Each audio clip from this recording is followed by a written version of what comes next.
हमने electric dipole के axial और इक्वेटोरियल लाइन पर इलेक्ट्रिक फील्ड इंटेंसिटी के वैल्यू को निकालना सीखा।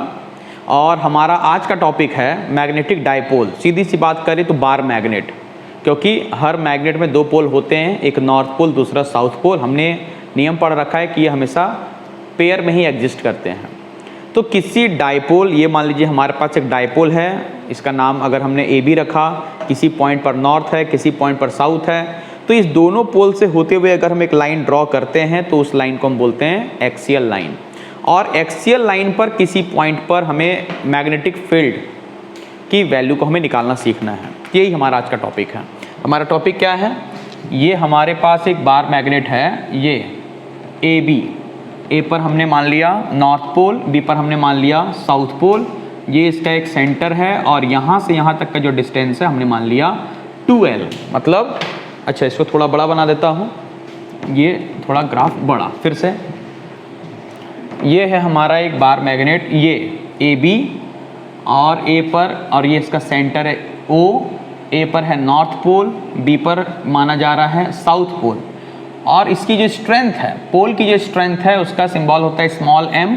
इन दोनों पर सिंबल है स्मॉल m। और ये इस दोनों ही पोल से होते हुए एक लाइन ऐसा ड्रॉ किया, एक लाइन ऐसा ड्रॉ किया ये। और इस पॉइंट पर ये P, एक्सियल लाइन पर एक पॉइंट P है जहां पर हम यूनिट नॉर्थ पोल को मान रखे हैं, नॉर्थ पोल। और इस पर हमें मैग्नेटिक फील्ड के वैल्यू को निकालना है ड्यू टू दिस डायपोल। तो जरा इसको बहुत गौर से समझना पड़ेगा। ये देखिए प्योर लाइन ड्रॉ कर देता हूँ। ओके, फिर से जरा समझा दूँ क्या है।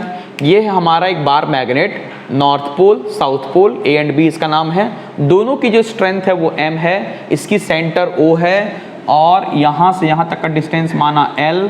ये डिस्टेंस हमने माना L, यानी कि पूरे के पूरे बार मैग्नेट का जो लेंथ है वो 2L है। और इसके एक्सियल लाइन पर, किस लाइन को हम एक्सियल बोलते हैं आपको बताया कि नॉर्थ और साउथ दोनों से होते हुए एक लाइन को ऐसा ड्रॉ किया जाए तो उस लाइन को हम बोलते हैं एक्सियल लाइन। और एक्सियल लाइन के एक पॉइंट पर जहां पर हमने नॉर्थ पोल मान रखा है यूनिट लेंथ का, यूनिट स्ट्रेंथ की, और इस पॉइंट पर हमें मैग्नेटिक फील्ड इंटेंसिटी के वैल्यू को निकालना है। तो कैसे निकालेंगे और उसके लिए हमें क्या क्या मालूम होना चाहिए? तो उसके लिए जो हमें मालूम होना चाहिए, इधर साइड में लिख देता हूँ। सबसे पहले तो आपको मालूम होना चाहिए डायपोल मोमेंट। डायपोल मोमेंट इसका सिंबल होता है डायपोल मोमेंट, इसको हम बोल सकते हैं m। इसका सिंबल होता है पोल ऑफ द स्ट्रेंथ। किसी भी एक पोल के आप स्ट्रेंथ को ले लीजिए, strength of the pole m, और दोनों के बीच के डिस्टेंस दैट इज 2L। ये होता है डायपोल मोमेंट का फॉर्मूला। और एक आपको नॉलेज होना चाहिए कि magnetic field at a point due to any pole, suppose इसका स्ट्रेंथ m है और यहाँ से तक डिस्टेंस r है, तो b की जो वैल्यू है वो है 1 mu naught by 4 pi m by r square. ये इसका। तो अगर आपको किसी भी पोल से किसी पॉइंट पर अगर मैग्नेटिक फील्ड के वैल्यू को निकालना है तो आपको दो चीज़ चाहिए होता है। पहला उस पोल का स्ट्रेंथ, दूसरा उस पोल से दूसरे पॉइंट के बीच का डिस्टेंस, और ये उसका बेसिक फार्मूला होता है म्यू नॉट बाय 4 पाई। तो ये दो फार्मूला इस कॉन्सेप्ट में यूज आने वाले हैं। डायपोल मोमेंट यानी कि उसकी स्ट्रेंथ, तो उसका सिंबल है कैपिटल M और इसकी फार्मूला बन गई m इंटू 2L। m क्या है? तो दोनों पोल का जो स्ट्रेंथ है, आप किसी भी स्ट्रेंथ को लेंगे तो m ही है। और ये किसी पोल के कारण किसी दूसरे पॉइंट पर लगने वाला मैग्नेटिक फील्ड, तो ये mu naught by 4 pi strength divided by distance का स्क्वायर। तो अब चलिए हम लोग यहाँ चले आते हैं। तो इसके बारे में फर्स्ट ऑफ ऑल तो आपको ग्राफ को डिफाइन करने आना चाहिए। तो आपको क्या लिखना है कि there is a magnetic dipole A B having north pole is at A, south pole is at B, its center is O, AO is equals to OB is equals to L, and having dipole moment, इसको भी लिख दीजिए यहाँ पर, having dipole moment, इसे जरूर लिखा जाएगा m is equals to, this is small m into 2, और इसकी लेंथ LL मिलके क्या हो गई 2L। ये इसकी डायपोल की स्ट्रेंथ है। Okay, there is a point P जहां हमने क्या माना है north pole on axial line, and we have to find the value of magnetic field due to this bar magnet या due to this dipole at P। तो इसे निकालेंगे कैसे? तो बड़ा सिंपल सा फंडा है। हमने ये फॉर्मूला देख रखा है कि किसी एक पोल के कारण जो पॉइंट शेप का है उसके कारण किसी पॉइंट पर मैग्नेटिक फील्ड की value mu naught by 4πm/r²। तो आपको करना क्या है कि ये दोनों से यानी नॉर्थ पोल से और साउथ पोल से अलग अलग मैग्नेटिक फील्ड के वैल्यू को निकालना है और उसको ऐड कर देना है। तो हमने एडिशन के रूल क्या पढ़ रखे हैं, अगर वो दोनों एक ही लाइन में होंगे तो सिंपल एडिशन प्लस माइनस को ध्यान में रखते हुए, और अगर दोनों के बीच में कोई एंगल होगा तो पैरेललोग्राम लॉ ऑफ एडिशन से। तो यहाँ पर देखिए सबसे पहले हम लोग किसी से भी निकाल सकते हैं। हमने क्या निकाला, magnetic field at P, north pole जहाँ पर है, due to A, north A पर कौन सा पोल है, नॉर्थ है, और इसकी स्ट्रेंथ क्या है, एम। तो हमने इसको मान लिया B1। तो इसकी वैल्यू क्या हो जाएगी, mu naught by 4π, mu naught by 4π, strength क्या है, m। अच्छा, डिस्टेंस हमें चाहिए इस पोल से इस पोल का डिस्टेंस, वो हमने अभी डिफाइन नहीं किया। तो इसके लिए सिंपल फंडा क्या बनता है कि आप ये सेंटर से इसकी डिस्टेंस को मान लीजिए, ये डिस्टेंस हो गया r। सेंटर से यानी डायपोल के सेंटर से पॉइंट के बीच के डिस्टेंस को हमने क्या मान लिया, r। क्यों माना, क्योंकि ऐसा करने से हमें नॉर्थ पोल से या साउथ पोल से इसके डिस्टेंस को हम डिफाइन कर सकते हैं। कैसे कर सकते हैं जरा देखिए, अगर हम ये पूछेंगे कि a से इस p का डिस्टेंस क्या है, तो आप ये देखें कि यहाँ से यानी o से उसकी डिस्टेंस है r और a से o की डिस्टेंस है l, तो a से उसकी डिस्टेंस हो जाएगी r प्लस l। ये AP is equals to R plus L। और अगर आप बात करेंगे BP की तो ये R minus L, R minus L, ये डिस्टेंस है। डिस्टेंस क्यों चाहिए, क्योंकि डिस्टेंस मालूम होगा तभी तो इंटेंसिटी को निकाल पाएंगे। तो B1 की वैल्यू हो गई mu naught by 4πm by distance क्या है, R प्लस L का होल स्क्वायर। और इसकी डायरेक्शन आपको लिखने यहाँ जरूरी है, अलोंग। तो ये है नॉर्थ पोल और ये भी है नॉर्थ पोल, तो ये नॉर्थ नॉर्थ एक दूसरे को रिपेल करेंगे। इसकी जो स्ट्रेंथ है वो यूनिट है, बहुत कमज़ोर है, और इसकी स्ट्रेंथ m है, तो इसका असर कैसा होगा, तो a से p की ओर ये इसे ऐसा रिपेल करेगा। तो हमने बोला along AP, along AP direction. Okay, इसके द्वारा तो हमने निकाल दिया। अब magnetic field at P north due to B, और B पर कौन सा पोल है, साउथ, और इसे हमने मान लिया B1, ये सॉरी B2। तो ये हो गया B1 का डायरेक्शन, ये इधर में ये हो गया हमारा B1। और ये B2 की वैल्यू देखिए, तो ये हम जानते हैं म्यू नॉट बाय 4π, स्ट्रेंथ तो m ही है, डिस्टेंस क्या है, तो B से P के डिस्टेंस को हमने लिखा है, ये पूरा का पूरा डिस्टेंस, एक मिनट, ये पूरा का पूरा डिस्टेंस है कितना, हमने माना है r, और r में से l को माइनस कर देंगे तो हमें ये डिस्टेंस मालूम हो जाएगा। तो हो जाएगा r माइनस l का स्क्वायर। और उसकी डायरेक्शन क्या, इस स्ट्रेंथ की, तो इस पर है साउथ पोल और साउथ, और ये है नॉर्थ। साउथ नॉर्थ के ऊपर फोर्स लगा के इसको अट्रैक्ट करेगा, तो इसकी डायरेक्शन P से B की ओर हो जाएगी। तो इसलिए मैंने लिख दिया अलोंग, अलोंग डायरेक्शन क्या, PB, ये डायरेक्शन। तो मान लीजिए ये है हमारा B2, ये उस डायरेक्शन में B1 और ये इस डायरेक्शन में B2। तो हम क्या देखते हैं, दोनों के दोनों मैग्नेटिक फील्ड एक ही लाइन पर हैं, और दोनों के दोनों अगर मैग्नेटिक फील्ड एक ही लाइन पर है तो बड़ा सिंपल तरीका क्या है, हम दोनों को ऐड कर देंगे। ऐड करते समय एक वैल्यू को पॉजिटिव और एक वैल्यू को नेगेटिव रखेंगे। तो यहाँ पर हमें पहले ये ध्यान देना है कि B1 ज़्यादा होगा या B2 ज़्यादा होगा, दोनों में ज़्यादा वैल्यू किसकी होगी। तो ज़रा गौर से देखिए, इसमें इन दोनों पोल का स्ट्रेंथ सेम है, क्योंकि हमें मैग्नेटिक फील्ड दो चीज़ पर डिपेंड करती है, स्ट्रेंथ पर और डिस्टेंस पर। डिस्टेंस से क्या रिश्ता है, डिस्टेंस से इसका रिश्ता इन्वर्सली है, अगर डिस्टेंस ज़्यादा है तो मैग्नेटिक फील्ड की वैल्यू कम है। तो इस P का डिस्टेंस A से ज़्यादा है, यानी A के द्वारा जो स्ट्रेंथ है वो कम है, और A का स्ट्रेंथ क्या है, B1।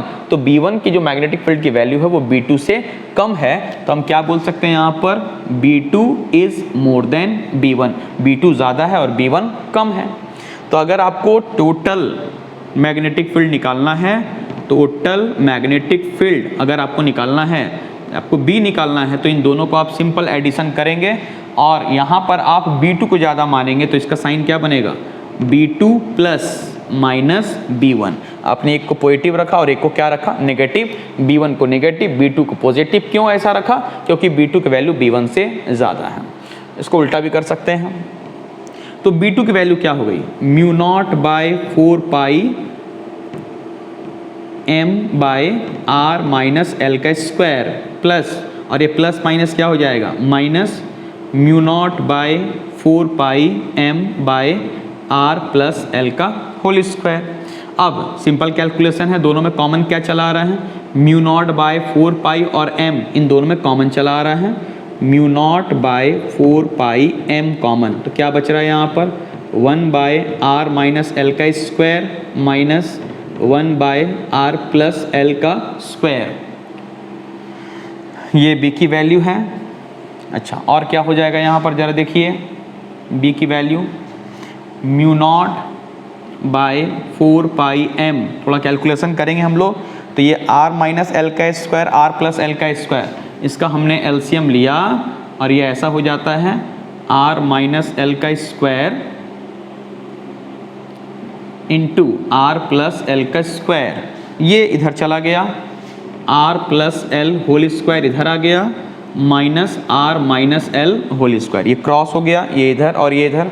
अब जरा हम लोग सॉल्व करेंगे तो b is equals to mu naught by 4 pi, ये देखिए r square plus 2rl plus L square, और ये जब माइनस अंदर एंट्री करेगा तो जो plus r square plus L square होने हैं वो दोनों नेगेटिव हो जाएगा, और जो माइनस 2rl होना है वो प्लस हो जाएगा। तो ये जाएगा minus r square minus L square plus 2rl divided by, ये देखिए इसको हमने एक ब्रैकेट में लेना है, r minus L into R plus L का होल स्क्वायर। यहाँ पर हमारा r स्क्वायर कैंसिल हो गया, एल स्क्वायर कैंसिल हो गया, तो वैल्यू क्या हो गई म्यू नॉट, अच्छा m mu naught by 4 pi m, और यहाँ क्या बचता है 4rl, 2rl 4rl, और ये देखिए r minus L into R plus L को हम क्या बोल सकते हैं, r square minus L square का होल स्क्वायर। यहाँ तक हमारा केस चला आता है। और हमें शॉर्ट फॉर्म में लिखना है तो क्या करना होगा, ये रहा हमारे डायपोल का मोमेंट स्ट्रेंथ m इंटू 12, यहाँ पर हम m और 12 को अलग अलग कर लेंगे। ओके, थोड़ा देखिए इसको हटाते हैं, ये आपको जरा स्क्रीनशॉट ले लीजिए। ओके,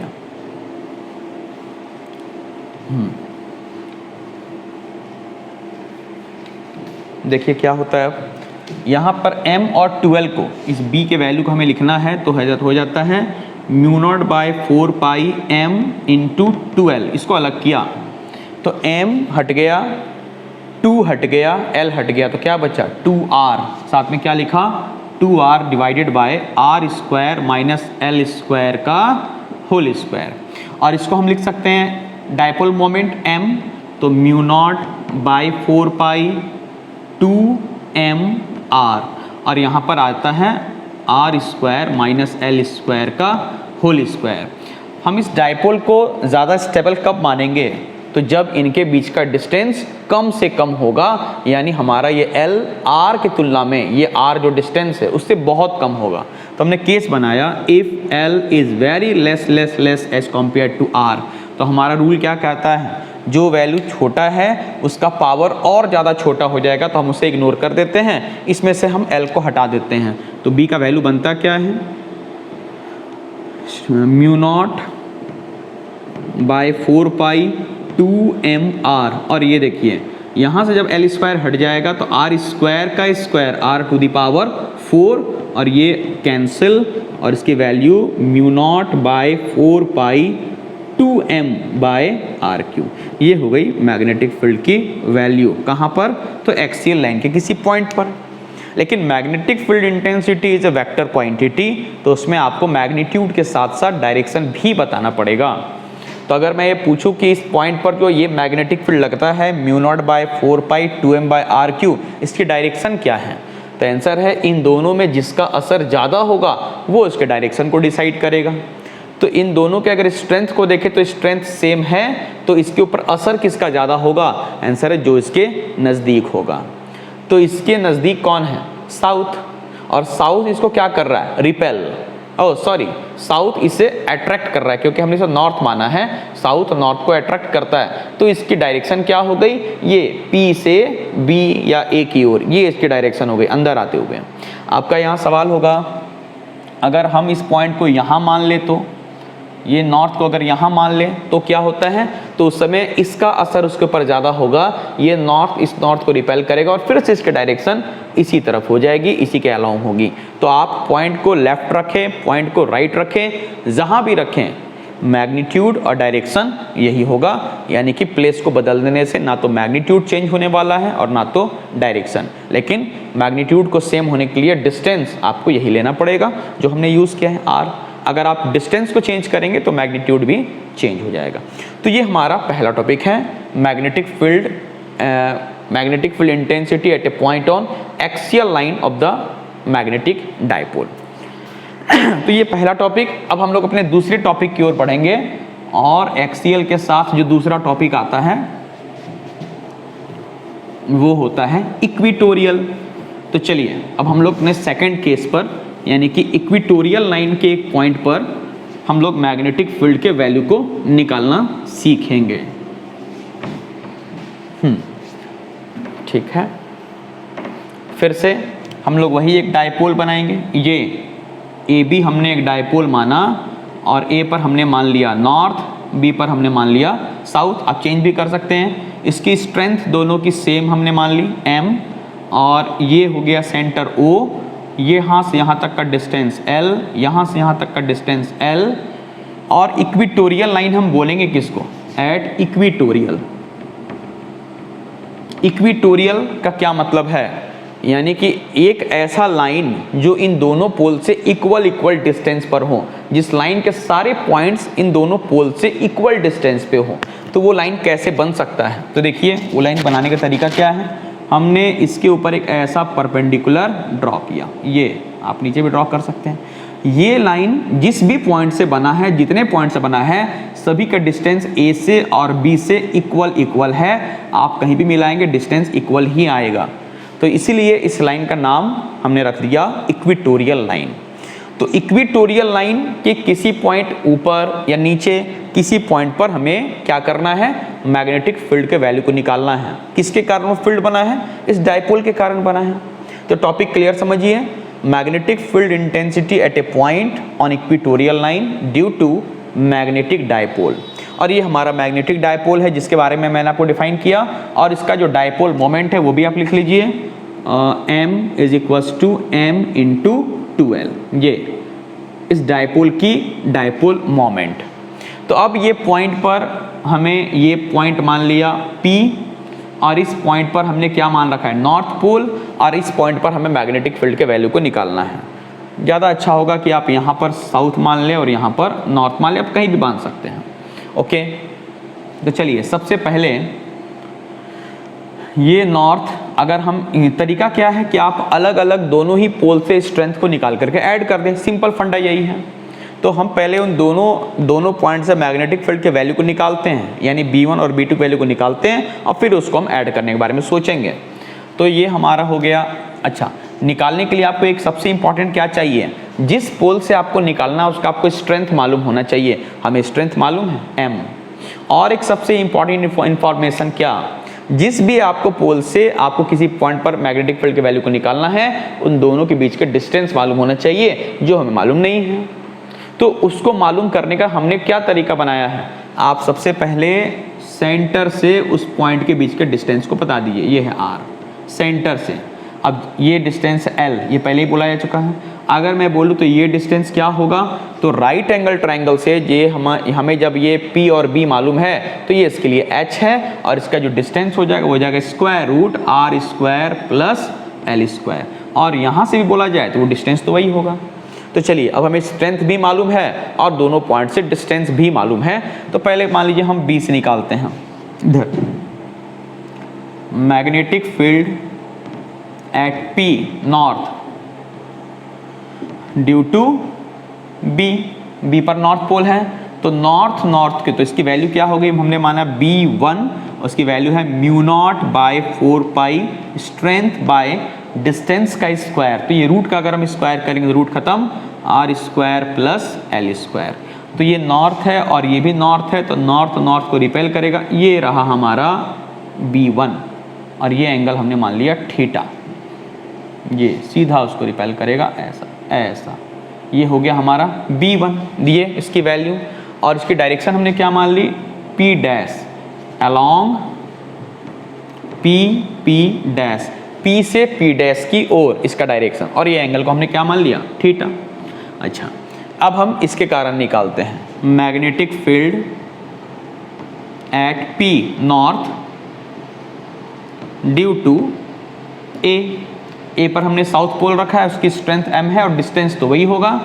तो कितना हो जाता है B2, तो होते हैं इसके value mu naught by 4 pi strength by distance का स्क्वायर। ये तो सेम टू सेम आ गया, R square plus L square. लेकिन इसकी डायरेक्शन क्या होगी, तो ये साउथ है और ये नॉर्थ है, तो इसको अट्रैक्ट करेगा। तो हमने इसको ऐसा मिलाया और ये एंगल को बोल दिया थीटा, और ये यहाँ तक ये हो गई हमारी B2, और ये P डैश था और ये हमने मान लिया P डबल डैश। देखिए जरा P डैश, ये जो हमने नाम क्या रखा जरा साफ से लिख देता हूँ, P डैश, और ये जो B2 है ये P डबल डैश, तो हमने बोल दिया अलॉन्ग P डबल डैश।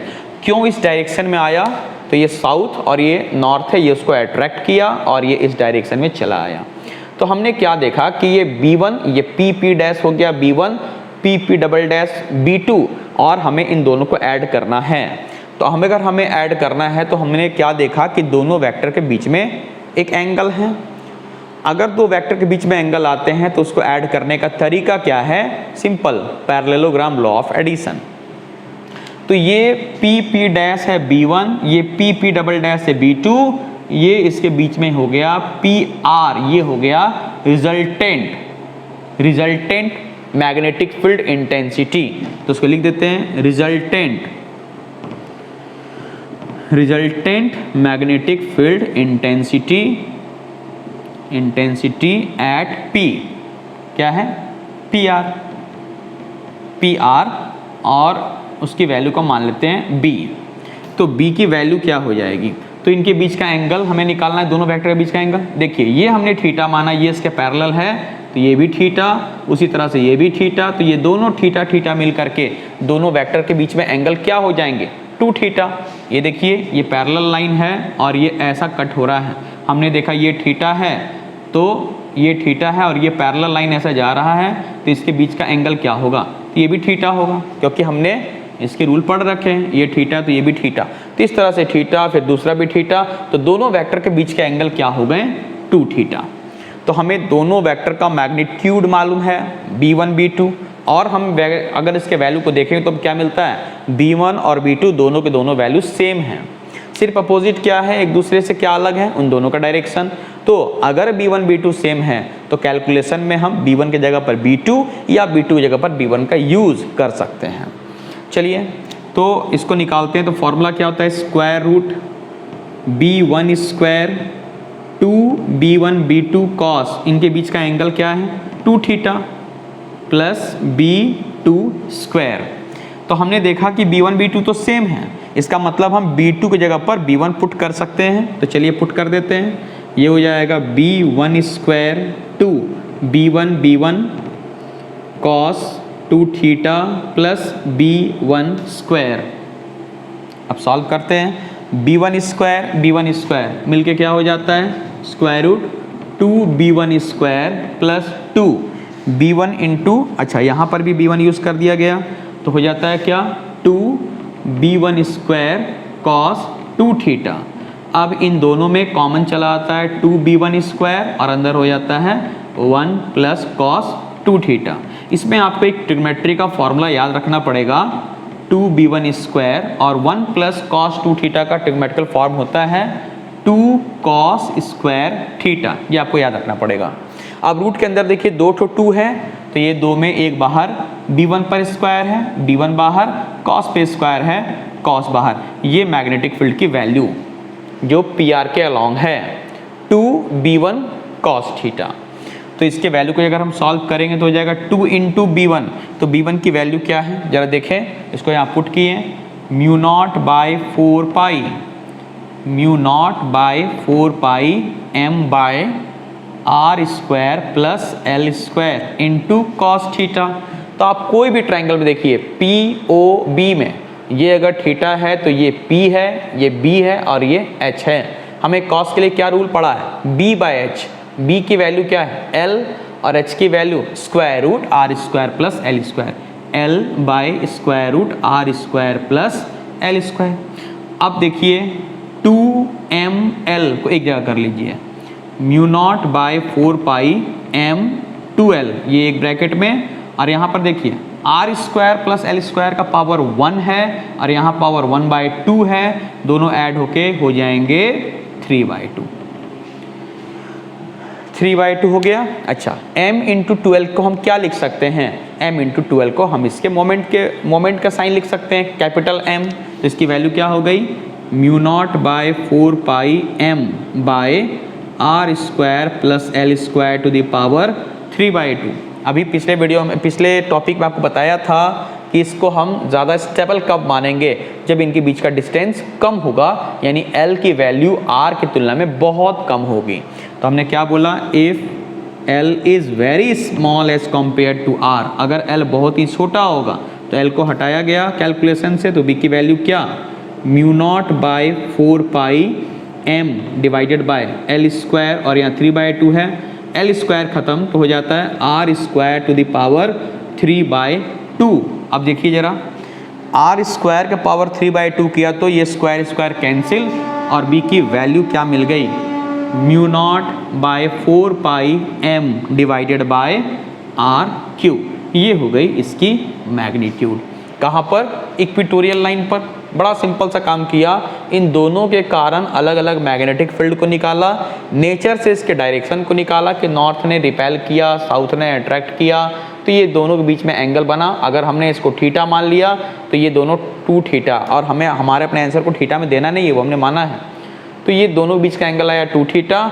और हमने पैरेललोग्राम लॉ ऑफ एडिशन का यूज़ करते हुए B1 और B2 को एक जगह, अगर दोनों वैल्यू सेम है तो B2 की जगह B1 पुट किया, और ये हमने अपने कैलकुलेशन किया। आप उसको प्रैक्टिस करेंगे और हमें मैग्नेटिक फील्ड का स्ट्रेंथ मालूम हो गया, ये इसकी वैल्यू है। डायरेक्शन क्या है, तो आप देख रहे हैं कि ये हमारा डायपोल है और ये उसकी डायरेक्शन है जो कि डायपोल के पैरेलल है।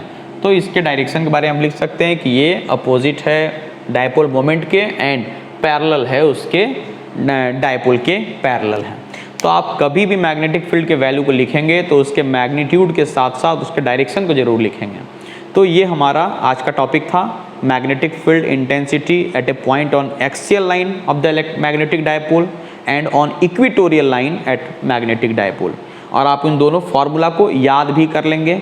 अगर आपने इलेक्ट्रिक फील्ड के फार्मूला को याद किया है तो उसी से मिलता जुलता एकदम सेम टू सेम, यहाँ पर Q लगा करता तो वहाँ पर आपको M लगाना है, बाकी फार्मूला बिल्कुल सेम है। तो आप इसको प्रैक्टिस करेंगे और इस पर बेस्ड जब क्वेश्चन आएंगे तो ये फार्मूला वहाँ यूज़ करेंगे, और वहाँ पर आपको ये फार्मूला ज़रूर याद होना चाहिए। Thank you.